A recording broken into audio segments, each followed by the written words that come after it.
Dictation 100 शब्द प्रति minute 5 second बाद शुरू। शुरू। भारत के संविधान में स्वास्थ्य को मौलिक अधिकार का दर्जा दिया गया है, मगर देश का नागरिक स्वास्थ्य को लेकर सर्वाधिक प्रताड़ित है। स्वास्थ्य परीक्षण से लेकर दवाओं के निर्माण तक पूरा क्षेत्र अविश्वसनीयता से भरा पड़ा है।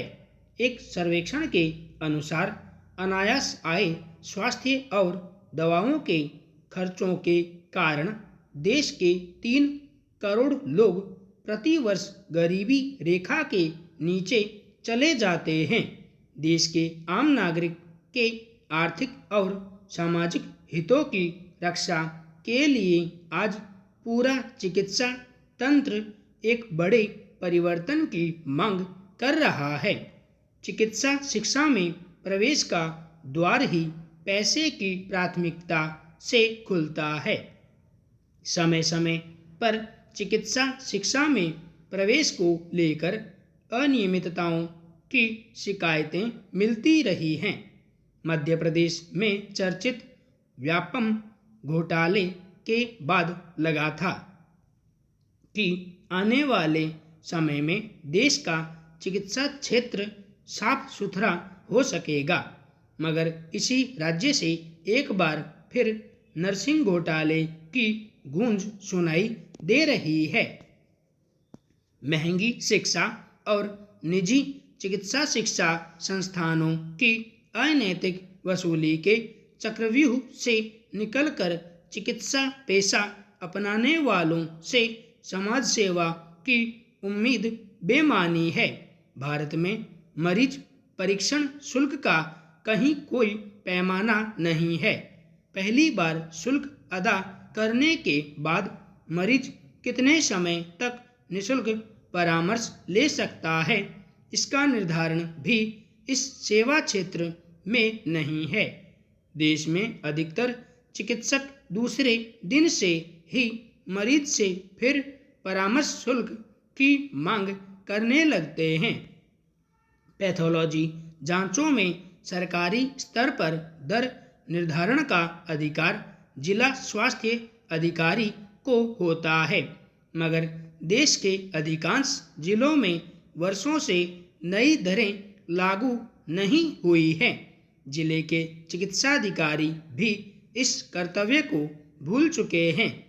अधिकतर निजी पैथोलॉजी में जांच दरें महंगी होने की वजह उनके संचालकों को हर जांच में कमीशन का एक हिस्सा चिकित्सकों को देना होता है।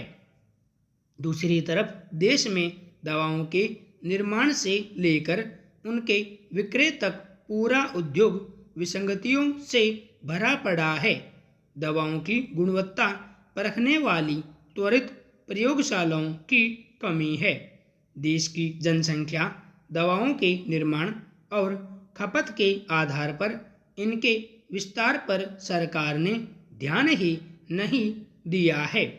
देश में मात्र 3 दवा परीक्षण प्रयोगशालाएं हैं, जहां से परीक्षण रिपोर्ट कम से कम 6 माह की अवधि में मिलती है। राज्यों में दवा निरीक्षकों के 70% पद खाली हैं, इसलिए दवाओं की दुकानों पर अब नियमित जांच नहीं होती। अफ्रीकी देश गाम्बिया में 66 बच्चों की मौत के बाद विश्व स्वास्थ्य संगठन ने भारत की दवा कंपनी द्वारा बनाई खांसी की दवा की गुणवत्ता को लेकर चेतावनी जारी की। उसके बाद भारत सरकार ने आरोपित कंपनी के उत्पादों की जांच के आदेश देने में लगभग महीने भर का समय लगा दिया। इसके पहले भी देश के जम्मू, मुंबई और गुरुग्राम में नकली उत्पाद से बच्चों के बीमार होने और मौत के मामले सामने आ चुके हैं, मगर कोई भी जांच सजा के मुकाम तक नहीं पहुंच सकी है। विश्व स्वास्थ्य संगठन पहले से कहता आ रहा है कि भारत सहित एशियाई देशों के 10% से अधिक दवा उत्पाद नकली हैं, मगर राजधानी दिल्ली सहित देश के महानगरों में मानक रहित गुणवत्ताहीन औषधियों के थोक विक्रय बाजार निर्मित हो चुके हैं। दवा माफिया इन बाजारों को संचालित कर रहा है। इंडियन मेडिकल एसोसिएशन ने कुछ वर्ष पहले केंद्र सरकार को भेजी रिपोर्ट में कहा था कि भारत में नकली दवा का कारोबार 35% तक जा पहुंचा है। कमीशन और सस्ती निविदाओं के माध्यम से इन दवाओं की पहुंच सरकारी दुकानों तक हो चुकी है, मगर सरकारों की तरफ से कोई प्रभावी कार्रवाई नहीं हो सकी। भारत विश्व में सबसे बड़ा जेनेरिक दवाओं का निर्माता देश होने के साथ विश्व का तीसरा बड़ा दवा निर्यातक है।